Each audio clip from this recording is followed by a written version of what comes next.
Yes, yeah, duo lane definitely going to be somewhere that we might see a little bit more focus, especially during picks and bans, which we're ready for here for game number 2. It was an early Bacchus ban by RvL in game 1. I wouldn't be surprised if they went right back to it here in this one, because I think that is forcing Mr. Turtle to go to the Kuzenbo, despite how the affinity should be there for it. I mean, the turtle playing the turtle. It just didn't seem to work out too well. Oddly enough, too, I wouldn't be surprised to see Ricardo run back the same bans they chose initially, Arthur and the Vamana, mostly because I don't really think that the Freya was all that much of a concern for Team Ricardo in that last one. It really just felt like too much spillage from that massive mid-jungle lead that they were given from those consistent buff invades, so Rapio and Fly kind of just had the freedom to do whatever they wanted, but I think any mid-jungler, like any relatively aggressive mid-jungler like what they were running with the Zhonghui and Pele, would have probably found the same sort of success, so sticking to the warrior ban is probably still the best bet. I agree with you. I think that overall, I'm looking at changes to my duo lane composition to try and help out against something like Odin Freya. But I think I'm sticking with the same sort of bans, and I'm maybe more likely to ban Pele away from Rapio to try and get him to a slower start. I mean, Rapio got off to a great start in that game, was really, really ahead in levels, and just looked really strong throughout. I'm kind of hoping for the opposite direction, though, from Ricardo. I want to see them fight fire with fire, okay. in all fairness. I know that it might seem a little bit crazy at first, but you'd be surprised how overwhelming it can be when you have a super aggressive duo lane that's able to rotate in, because that just it looked like it hurt for Ricardo. They were just struggling so often, even with the Uller, even with an Uller, someone who's meant to have all the pressure in the world, it just could not be found at all because of all those consistent buff invades and the fact that Pele was just able to be there sooner. Looking pretty consistent so far here for RvL, isn't it? Freya straight into Odin, but now a naaateeeeee there. So this could still be naaateeeee support, Odin jungle or solo. Could still be Odin support, naaateeeee jungle, and the solo is still open. Another really ambiguous draft for RvL, and I think it paid off for them in game 1. Why not stick with it here in game 2? Well, you have to assume, I don't know, I feel like I could definitely assume that this Najab might be intended for Rapio, but even if it is, one thing that Ricardo should maybe look to ban away, I wouldn't actually even be looking at the Zhonghui here for the ban response, even though we just saw Fly play it in that last game as a response pick to the Hera. I think when there's a Najah on the board, you're thinking big bursty mages right away. There's still opportunities here for Poseidon. Raijin's still on the table. Those are both gods that I think we've seen Fly execute pretty well in the past, and they also have the follow-up potential that you would want from the Windfire Wheels. Absolutely. I'm right there with you. The Zhonghui doesn't feel like that natural follow-up to the Najah. I'm looking at Giannis could be a call here potentially, but maybe a Ra or a Poseidon, something like that, that's really confirmed guaranteed burst damage off that. Nox can work very well on top of that. Plenty of CC, which I think RvL could potentially be lacking here with Odin if that is for the support role. Only having a slow doesn't do a whole lot for you, so this puts a lot of pressure on the Fly to hitting his combo naturally, but if he does, then it's going to be very hard to stop. This is a really hit or miss composition, though, from RvL. I mean, Morrigan could be the mid laner. I think it's Morrigan mid, Nox support, Naaateeeee jungle, Odin solo. That's my prediction. And picking Susano into the Nox, is that the call? That's the gamer call right there.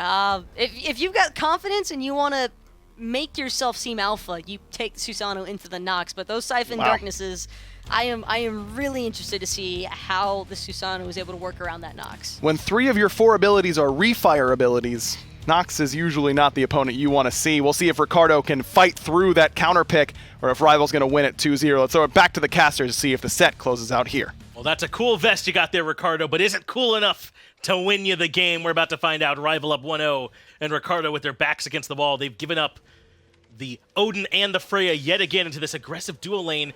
But it's going to be the Morrigan solo for Predators.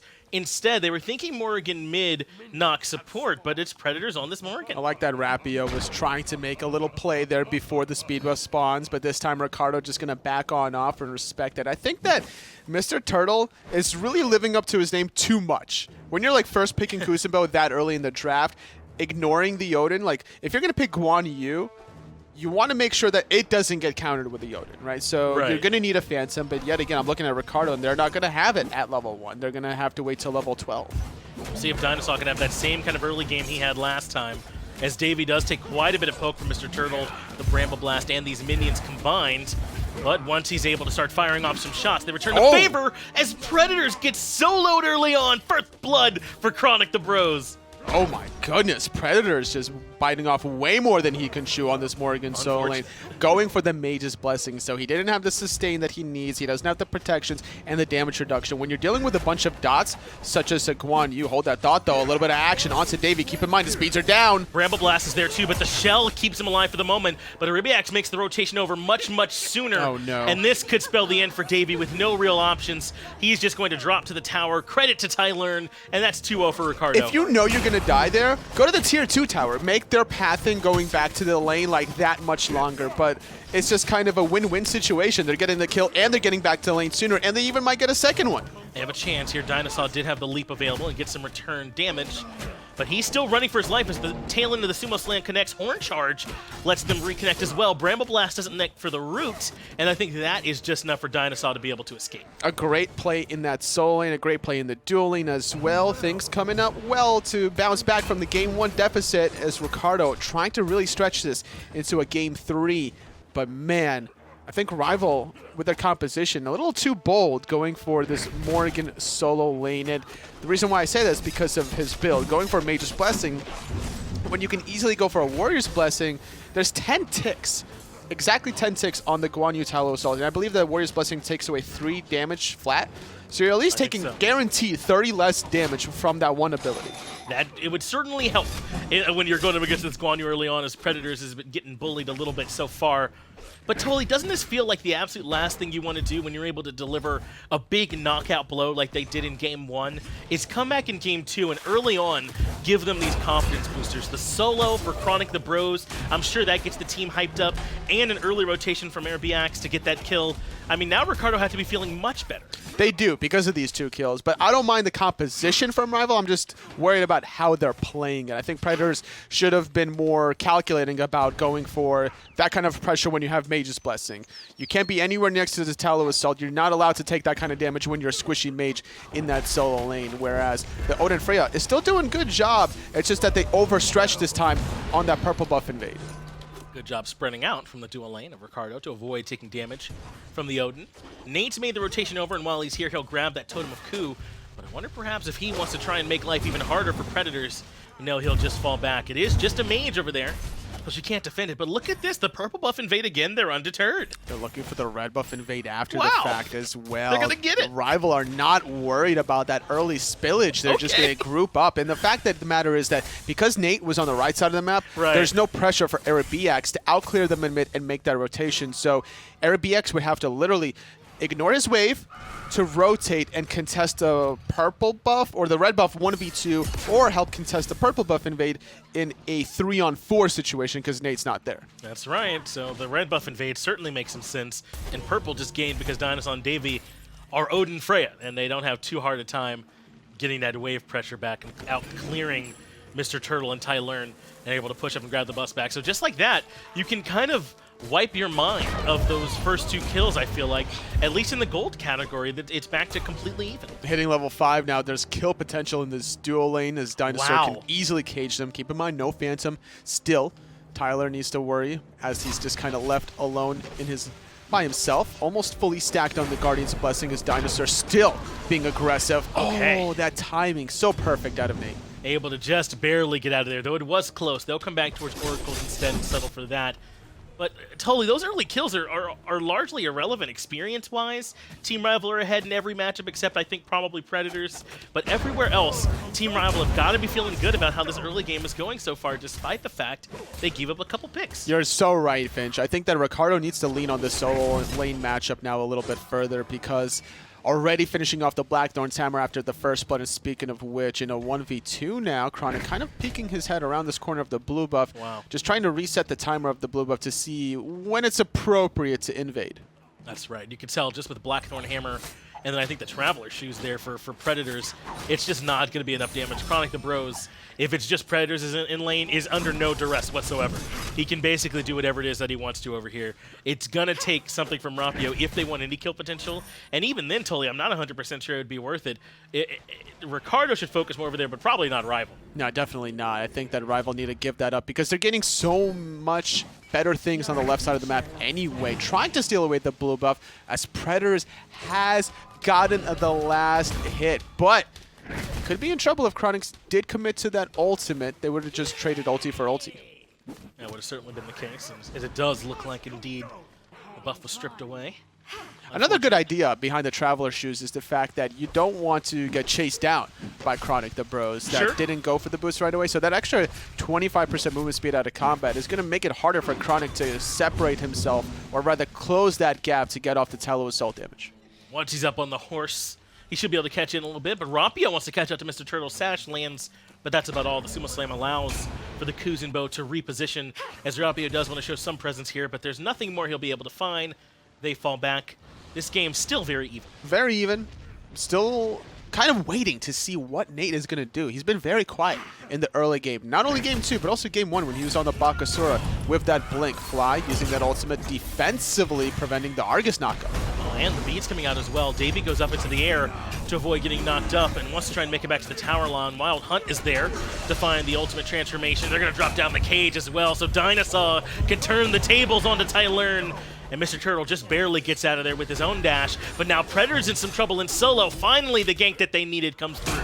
Such an important timing. Predators didn't use the beats to prevent the knockup, so he had such a long time until he could use that ultimate to get him out of danger. Missing the sash, not going to commit the ultimate out of RvL. This is what Ricardo has to do. Lean on the solo lane. Yes. There's physical defense now being built from Predators, trying to make sure that it doesn't happen again. I wonder how it does. You do want to keep this. You do want to keep this Morrigan behind, but she's going to be borrowing from whoever she turns into anyway, largely. I just wonder if it's even going to be enough for them if they are able to keep Predators down. We saw Eribiiax looking to maybe try and help out in that dual lane gank. Nothing came from that, so it just ends up being that 1-for-1 trade across the map. Maybe even turn into the Freya at the end of the day. Right, yeah. That wouldn't be a bad idea. You get lane clear, you're going to be able to use another ultimate to escape, getting up into the sky and returning damage. Preventing the stun from Guan Yu is the key of the game. If he could have turned into Freya right away and then used Valkyrie's discretion to prevent the knockup, that could have been one direction. Or even just using the beats. Like, he purposely sacrificed not going teleport so that he could get Traveler shoes to make up that deficit. This is so classic Predators, though. Still up, pushing beyond the tier 1 tower and looking for the proxy even though he's behind. It does cost him the Changeling ultimate as he turned into Guan Yu to make sure he can get away from ChronicThe bros. And it's a lengthy cooldown for him as well. He does have a little bit of help from the Mage's Blessing, but not a lot right now.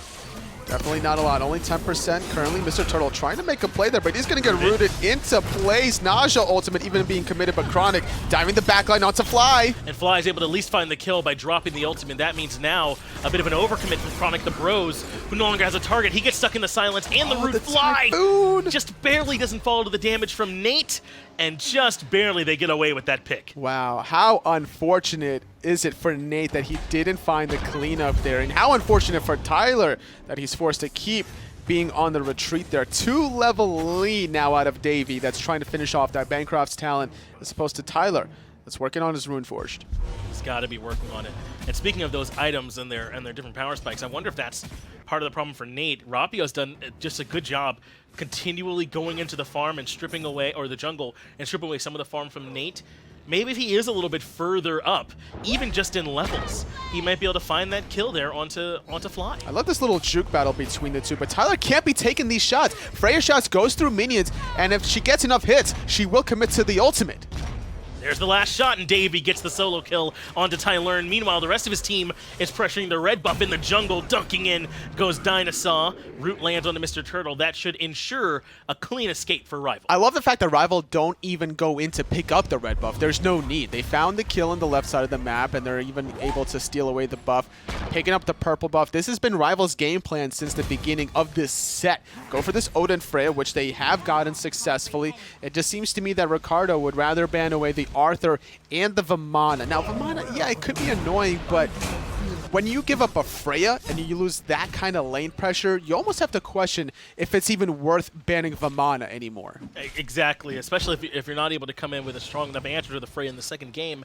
It's not as if Nate has shown more attention now in response to the way that Davey played so well in game 1, right? So I haven't really seen any adjustment that to me justifies letting the Freya through again in terms of their gameplay or their strategy. Well, this game makes sense because Nate's been a little bit in the solo lane, trying to punish this mage in the solo lane. Once, yeah. But game 1 specifically definitely missed a few windows where he could have exploited that high mobility Bakasura. Eribiiax again in trouble, and there's nowhere to go. The ultimate from Fly was right there waiting for him when RvL brought him right back down with the Windfire wheels. And now with that pick without a mid lane mage to worry about, RvL might be moving over towards this Gold Fury. Very possible, especially when we're seeing Davey clear out the left side of the map. Predators transforming into the Guan Yu, but now it's going to be a horse chasing another horse. This is insane. This is going into the 1v2 with the ultimate, and I think that was the ultimate from Chronic, just to try and find the stun. He doesn't even get it. So now we come back over to the Gold Fury, and Mr. Turtle, the only one to defend in a perfect cage, means there's no way in for him. That should be an easy Gold Fury. And it was indeed. Now up about 4,000 gold, as RvL even confirming the tier 1 tower on the right side of the map. Predators, despite getting first blooded, actually has the level lead. He's down 0-2 in kills, whereas Chronic is a 2-0. Well, you just saw him in the 1v2 over there in the solo lane. He's feeling comfortable. And that's also without completed Breastplate of Valor right. as well. Predators just doing a good job knowing the timing of when he can get away with a proxying, knowing when he can be aggressive, knowing that if he has Nate on the right side of the map controlling him, then he doesn't have to worry about losing the Gold Fury on the left. He enables his team to make these kinds of offensive plays on the opposite side of the map. They really did have all the information, didn't they? Because they just picked Eribiiax in the middle lane, so they knew they didn't have to worry about the mage, and then they had jungle solo over there being held by Predators, and so they knew at best it was 2 members to defend up against 4 on that Gold Fury. Easy for them to go take. Fly being a little loosey-goosey with his ultimate. They're having 20% cooldown reduction. Doesn't really line up with RvL that has 0% cooldown reduction. I like to see that synergy more. Mr. Turtle has those thorns going, though, to try and deter Davey and DineOhSaw. He's got a whole entourage coming to join him, though, as 4 members of Ricardo are on this side of the map. And I don't know if RvL know they're in this much danger. They got to keep on running. They're fine. They're fine. DineOhSaw can drop there. a cage whenever he wants, and without a Phantom from Ricardo, like, they can't just chase past the cage. He said easy done, as Davey also has Valkyrie's discretion at his leisure. They are going to drop down Argus onto RvL, and with the ultimate, he is able to reposition, even find a little bit of a heal as well from his second ability, but it's not enough. Mr. Turtle gets the kill, and now DineOhSaw left alone inside the cage, flies on the outside trying to help, but a good Typhoon comes through to knock everybody up and create some space, as they want DineOhSaw, who's just barely keeping himself alive, and Fly has enough time to find Tylern. How is he still alive? Davey with a nice double whoop. Odin yet again with the jump and the shield. The gall of confidence on DineOhSaw, absolutely out of control. Davey finding the cleanup kill, trading out RvL for 2 kills on the left side of the map. RvL are just in a league of their own in this set. Unfortunately, they lost RvL, but aside from that, that's front-to-back RvL's fight. And you highlighted it. It really comes down to DineOhSaw being able to bait perfectly for the rest of his team there and survive just way longer than what Team Ricardo could handle. They weren't able to clean him up enough. He was even able to come back in for extra damage. Another one fight for RvL. They're up 5k gold. And the problem was the fact that Eribiiax used his ultimate, as did Mr. Turtle at the very tail end of that kill, because RvL was just 1 step away from escaping into safety. So investment into Watery Grave, no peels now as a result. Eribiiax, no peels for himself with Argus being down. An easy cleanup for Hera onto that Hera. And then as Mr. Turtle fell as well, it's just a no-brainer that RvL are controlling these fights. They look for these key moments when the cooldown's being down to exploit them. Predators quick on the trigger there with the Changeling ultimate. That does set up for the sash to come out from RvL, but he can't find anything more now that Eribiiax drops the Argus at his own feet. So just with that expended, Eribiiax able to make it out. But they were right. There were no beads available for the mid lane mage. Perhaps that's why they were so aggressive. Predators looking for the stun onto the tier 1 tower. Just going to get off some poke. No, just out of range. Mr. Turtle backstepping at the last possible moment. This tier 1 tower could be in trouble, but I think Eribiiax is in more trouble. Blink right into the ultimate from RvL, and that's all it takes. Eribiiax never stood a chance. Tier 1 tower will come down too, and very cleanly done by Team RvL in the middle lane. Maybe Predators slightly off the mark with the stun on the Turtle, but I mean, did you even want to stun him? So a perfect fight. It just worked out beautifully as RvL was able to split the uprights completely, avoiding Turtle and getting the kill onto Eribiiax. So much damage out of this level 14 naaateeeee. The Crusher, Runeforged Hammer. There's no way, I think, for Eribiiax to really survive at that point. No, not at all. So he will take yet another seat this game. He's only had 2 deaths, but it just feels like more. He's so often been the target in these engages from Team Rival, whether they're forcing Argus on cooldown, or they're forcing the beads onto cooldown, or they're forcing someone else from Ricardo to come in and try and keep him alive. He has not been comfortable all set. No, definitely not. And when you're not getting your own red buffs, the experience gap is just going to significantly favor Rival, as finally Ricardo trying to get their own red buff will do so successfully. But with a 3-level lead, Fly has been able to just get the items that he needs without any sort of problem. But Tylern now between a rock and a hard place, and this is why sometimes you just got to let the red buff go. And they're going to drop down the cage. This is just one lone Cernunnos. He has few options. Sash lets him get right through that wild hunt and an easy kill onto the Cernunnos. And now they can come back to the mid lane and keep pushing. Remember, all 3 carries are up 3 levels right now. Even when you get your own red buff, it's still not worth getting your own red buff sometimes. Well, Predators transforms into the naaateeeee. That sets up yet another kill. It's 2 naaateeeee ultimates. Every mid lane mage's worst nightmare as Team Rival are going to keep up the pressure. That forces out the ultra from Mr. Turtle as he tries to spin to win. But I think Predators is far enough away on the backside that he'll be okay. He missed the stun, but the Dark Omen will slow Mr. Turtle. A good interception. Sumo Slam a little bit off the mark of the initial target. ChronicThe Bros is the target alongside Mr. Turtle. Shell going to keep them alive for the moment. Still trying to run away. Needs to dash away. No ultimate quite yet, but the heal really powerful on that one. Well, this is good, though. At least Chronic is leading them away, right? Remember, earlier you were unhappy with the pathing around the Tier 1. Should have went more toward the Tier 2. At least Chronic leads them away from more of their towers and more objectives. But oh no, it's right towards the Fire Giant, which they're willing to do 17 minutes in. No, they changed their mind, which I think might be the right call. That's true. Fly was getting the right side mid camp says, well, I think they probably could have done it now that we see the positioning of Ricardo, but Rival don't have that same kind of intel that we do as the spectators. So playing it safe, they know that they would have taken a lot of damage from the Fire Giant, so they would rather just guarantee themselves the Pyromancer and use that speed boost to back by, get healthy, and then maybe go for it anyway.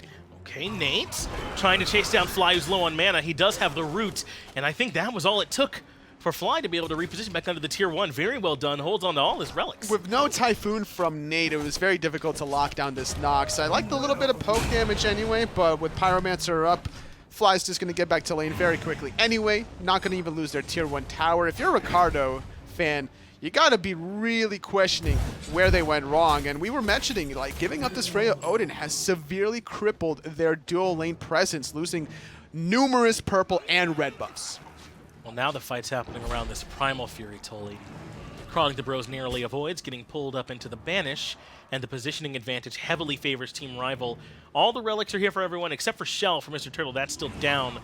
An important team fighting relic they won't have if they start up a skirmish, but looks like neither team wants to pull it just yet. No, not just yet. Finally, ChronicThe Bros picking up the Phantom as the second relic. Saw Mr. Turtle going for the Thorns yet again as Predators lurking in the shadows. The Argus being used, and what an ultimate out of Predators. That was raw. Max range that he was able to land, and that will certainly spell the end of Eribiiax, who has not had a moment to breathe all set long. Sash again lands. That was Predators on the tail end of the naaateeeee transformation. Tylern, there is a nice stun there for ChronicThe Bros, but he will fall either way.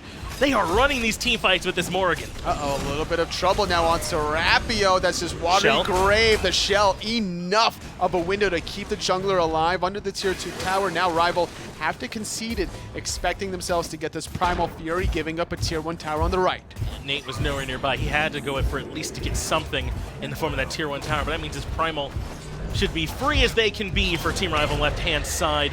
But Predators, man, he starts that fight off, Tully, with just like a max range, no support, free Windfire wheels. That was him, right? Like, I wasn't sure at first if it was Predators or Rapio, but whoever it was, what a way to start off a fight. The max range ultimate. Also a great bait by Rapio, baiting out the Argus initially. That mobility that he had between the Traveler shoes, between also having speed buff as well, is so difficult to lock down a naaateeeee.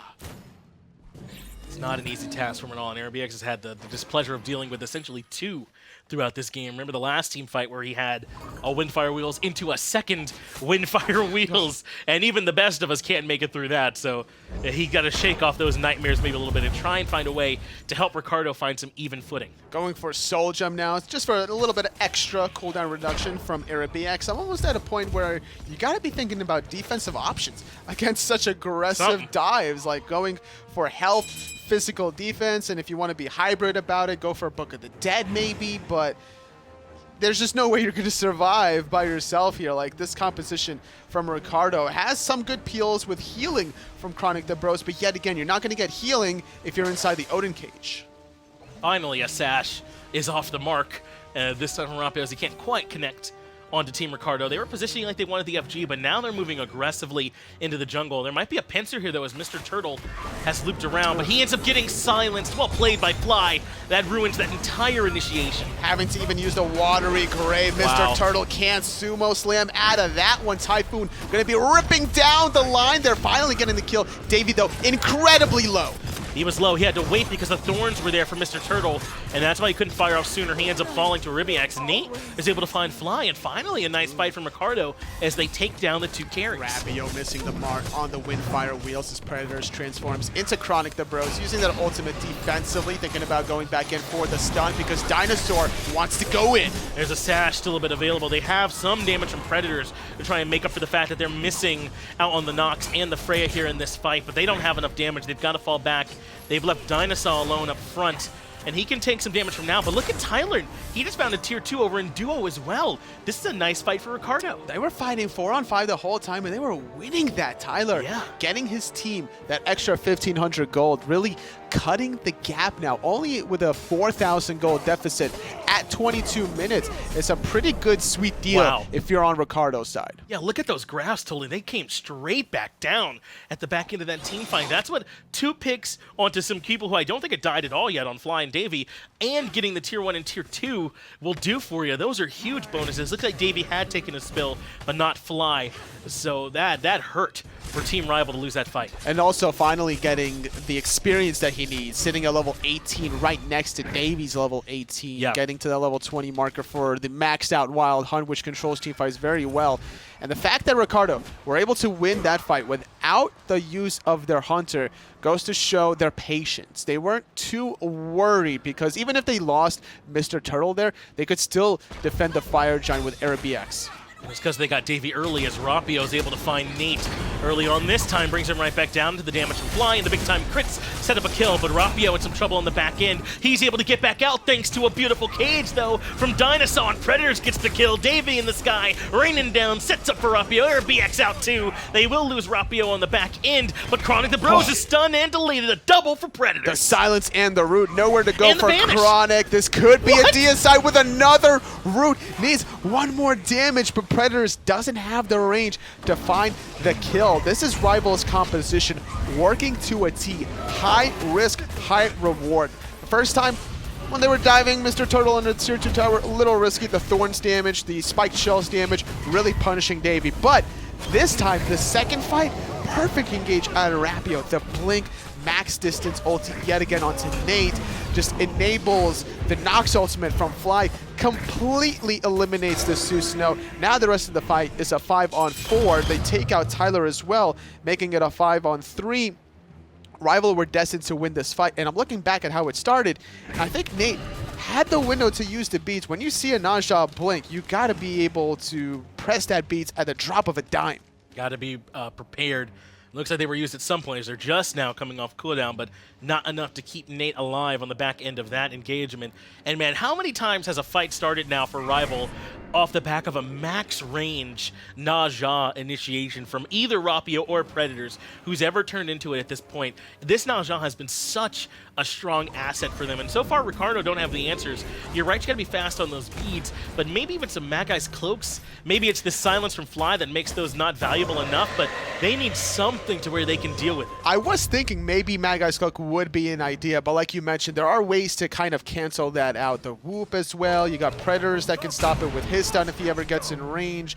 I think that maybe Spirit's Robe could be your best bet. Like, just mitigate the damage. Like, you're going to get CC'd, sure, because, like, if you don't stop the CC coming out of naaateeeee, then you got Fly CC that you got to worry about, and while you're trapped in under that Silence Puddle root combo, that Spirit's Robe is going to go a long way. And I gotta wonder, Tully, how much of this comes back down to the picks and bans when they take the Guan Yu but not the Odin.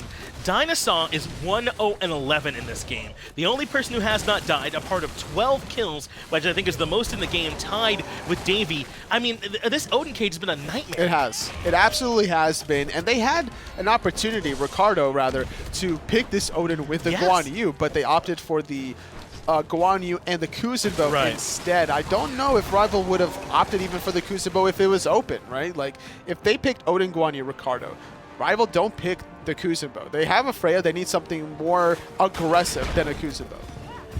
They are going to get aggressive right now. It's DineOhSaw on the Odin yet again. This time it's Tylern. He's got locked down in the tower, but ChronicThe wants Davey on the back end. That forces out his beads. A nice ultimate from Eribiiax at least lands onto DineOhSaw, and that brings him down quite low. But Davey and RvL all able to reposition, and now Mr. Turtle has to fall back. Everyone low, but no one dead. Predators almost catching Mr. Turtle with the silence root combination, but because everyone's backing from Ricardo, this could be round 2 out of RvL. DineOhSaw taking the Phoenix momentarily as everyone's going. ChronicThe bro is going to get rooted under the silence. He could be gone. That's a big initiation. It takes ChronicThe down to about half HP, but a good defense, and in fact, Nate wants to go in and find some more. The pull brings Predators back, but it's not enough for the kill. They don't know where he's at, and Predators makes it out. This is a dangerous back from DineOhSaw, but I don't think they know he's there, and he gets that one off in time. But that's actually a great fight from Ricardo. They stall that Phoenix push. That was a great watery grave for Mr. Turtle, and also Eribiiax dropping the Argus at the right timing. They just have such good crowd control, but it's a one-time kind of situation, right? Between the Typhoon, the Argus, the watery grave. Outside of those 3 ultimates, if you take all ultimates out of the game between both teams, RvL's CC possibilities are just significantly better. Fly with a silence root completely cripples what Guan Yu wants to do, completely stops what Mr. Turtle wants to do, which is, you know, dash in, soak everything up, use the spike shells, go for round 2 on the sumo slam. And then you got to worry about the stuns between Predators and RvL. I'm just liking RvL's CCs. They've got a good composition so far. It's what's gotten them to this very comfortable 13,000 gold lead. Remember just a moment ago, Tylern, when we talked about how Ricardo, with that push in dual lane and that one fight around FG, had brought it back to 4,000 gold? That's a distant memory. Wow. It's shot right back up. That was not even 5 minutes ago when that dip happened in the first place. RvL just not done putting on the pain to Ricardo. That is down 0-1 in this set. They need a hold here and stretch it to a game 3. They are going to go right in underneath the Phoenix. They've already got a target up in the air. That's ErupT, who's found himself a victim. It's Tylern, who had the Aegis, but it wasn't enough. The Noxo would have been great, but a little bit off the mark.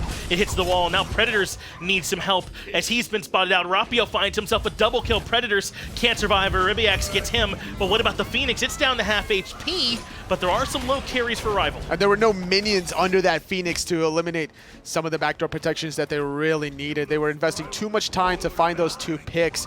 Losing out Predators is definitely going to hurt. And keep in mind, Davey, with no mana, is almost insignificant in this team fight. RvL, really patient, knowing with this kind of a commanding lead, they don't have to overstretch for a left side Phoenix that is destined to fall anyway. Does stand up, though, twice now to the test of a Fire Giant squad from Team RvL. Ricardo have answered them twice. That was without even using the Phantom in that engagement, or the Thorns, it looks like. Those are 2 pretty big relics up against this comp from RvL. If they get those off next time with a similar defense, I mean, look at this. Everyone's level 20. Ricardo can probably fight. I think the next fight, what Predators needs to do is take it the same approach with Engage, use the Odin to blink in, but use it to kind of zone out as well, because you can jump away after you cage and force relics, force out the Phantom, knowing that you have DineOhSaw there for round 2 with a blink of his own. And if you can catch Guan Yu on the back end, where ChronicThe Bros was diving Davey, force out a very early Valkyrie's Discretion, you take out the Guan Yu, you take out the healing, 5-on-4, RvL should control the rest of the fight. I think that you're right, but remember, totally, that Fly's ultimate was a little bit off the mark. I think it clipped the wall in that last fight. He had 3 grouped up, almost near, like, the Titan room at the back of the fight he wanted to hit, and couldn't quite line that one up. We might have a different fight on our hands if Fly hits anyone with that. That is very true. Yes, he will hit Mr. Turtle. Man, that's a lot of damage onto a level 19 support. Whoa. That's the ultimate out from ChronicThe Bros as well on the right-hand side. So this fight's already underway. Mr. Turtle is now isolated on the back end, but they drop down the cage. That forced out a Phantom early on. You love that cooldown trade. Absolutely. His Predator's going to do that. It sets up DineOhSaw now on the back end. Tylern is trapped in, but no one else really in range because they're focusing on Nate on the back end of it all. Totally, I don't think they've done that combo all game long. The turn into the second Odin cage, it immediately nets them dividends as it isolates Nate, and that puts Eribiiax in a bad spot as well. He ends up falling, and suddenly a 5v3 that Ricardo were in no position to answer. Absolutely. That's the one downside of Hera. Without the benefit of your teammates around you, you are a sitting duck. That 15% movement speed that you get from your shield ability, not enough to get you out of that sticky situation. Still holding on to both relics, knowing Eribiiax was dead to rights. Now, Ricardo staring at the barrel of a gun as they have to defend this Phoenix on the right side, 3-on-4. Sash lands on the ChronicThe bros. He's now half HP for the trouble. He goes up to the ultimate though, and that's 2 carries that he's been able to bring low, but he's got to run. Too much damage from Davey, and that sends him on his way. Now it's Mr. Turtle with the thorns, with those shells going as well, and no way he can put any damage into that Kuzenbo. They'll fall back to the Phoenix.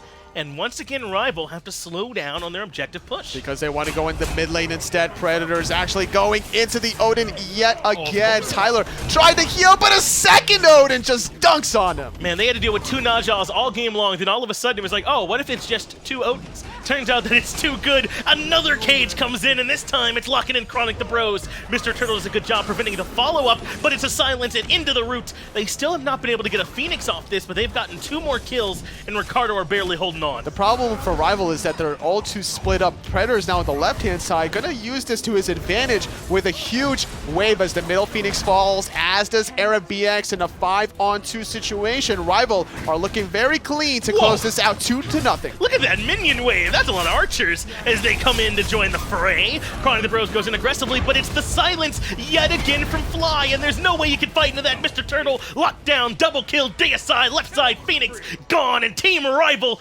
32 minutes on the clock. They're here to take the game and the set. Not as clean as game number 1, but still a very overall clean game without losing too much. In return, RvL stretching this to a 2-0 victory. Impressive performance. Yes, and to me, RvL have now shown that they can play well at every relevant stage of Smite. And I mean that all the way through. The picks and ban phase was dominant from them in both games. The late game ability to change their strategies up now has been impressive as well. I don't know what this RvL team can't do, as they were even able to somehow get a win against a team they lost to in Davos last week. Who would have thought? They can do anything. Getting Freya, Odin, is good. Especially when you add Predators onto this Morrigan yet again. I just like the flexibility that he has. Like, he struggled early, don't get me wrong. He got first blooded in a very weird fashion. I almost want to see that replay at the desk and figure out what happened there. And then as a result of that, he wasn't even deterred. He's like, all right, I'm going to get Traveler's Shoes. I have no teleport. I need the beats to survive against the Susano Guan combination. He comes back to survive a 1v2 gank, and then he makes all these late game plays, transforming to the Nox on one end, transforming into naaateeeee on another. And I think when he transformed into the Odin is where it really took off for RvL. Well, if Predators was deterred by a simple first blood, he just wouldn't be Predators, would he? A strong game from RvL, but how do you all see it on the desk? Let us know what you saw. We saw a lot of the same. RvL looking really, really good. Predators included in there, except for that first blood. But you know, don't talk about that. We don't talk about that. You can skip over that part of the game. That's the thing. If you die early enough, no one remembers it. He died first wave, so who cares? And also, everybody knows whichever lane loses first, gives it the first death. Right. That's the lane that usually ends up winning. Right, exactly. The Zapman or Awesome Jake syndrome. But RvL make it look really, really easy in this game. This is the solo we were talking about, but this might be the only Ricardo highlight we have on hand because RvL looked that good the rest of the game. He really just autoed him down. Yeah, he really did just walk in there slowly and die. Kind of just took that full tallow assault to the face, but hey, you know what? He learned from his mistakes as the game progressed, okay? He took that L straight on the chin, and then Rapio and Fly helped deliver the W. Rapio played great on this naaateeeee. Fly, I was a little bit worried about the lack of setup CC for him on this Nox. He made it look very, very easy. Predators did a lot of the setup himself, actually, by using that stun as a Morrigan, then transforming into great selections like the Odin. And, of course, Davey on this Freya ends up top of the player damage charts. He was able to put out so much mid to late game damage that it was really hard for Ricardo to stay on the map. Yeah, you know, we talked a lot about the Susano into the Nox matchup, but we never really had a chance to touch on the entire draft of Ricardo not being able to escape from the Odin cage part of the ordeal here. I think that those cages were just so insanely limiting, and half the time, I'm pretty sure Ricardo didn't even know which direction to look towards, because while they're getting aggressed on inside of an Odin cage, next thing you know, someone's getting naaateeeee ulted, but wait, is it the real naaateeeee? No, it was actually a Morrigan that transformed right. into naaateeeee. By the way, when you land, here's RvL, who's going to take you right back up into the air. It was just really beautiful execution from RvL the whole way through. Also, the Freya banish into Nox combo is nearly impossible to work around if you're a frontliner or a backliner. It doesn't really matter for you. Let's take a look at those standings and see where RvL sits now. Ricardo still has a win in their column, but overall not exactly where they want to be. I think Team RvL still is in a position where they can make a lot of noise this year. Obviously, their matchup up against Dabo's Disciples and how that's going to go in the future is one to keep your eye on, but it really does feel like those two teams in purple are at the top of the league. They've already started to begin the process of separating from the other two teams, and I still think that there is some potential for Ricardo to maybe play upset here. It could be. I mean, this is a team that has a lot of potential, as we said, a lot of experience on their team, and it's really hard to match that level of experience if you're a lesser experienced team. But problem for them is that the two teams they're looking up at, RvL and Dabo's Disciples, have a lot of experience of their own. So it's going to be tough for them to battle against that. We're going to switch over towards the Xbox side right after this break, and we'll be right back with some more SCL.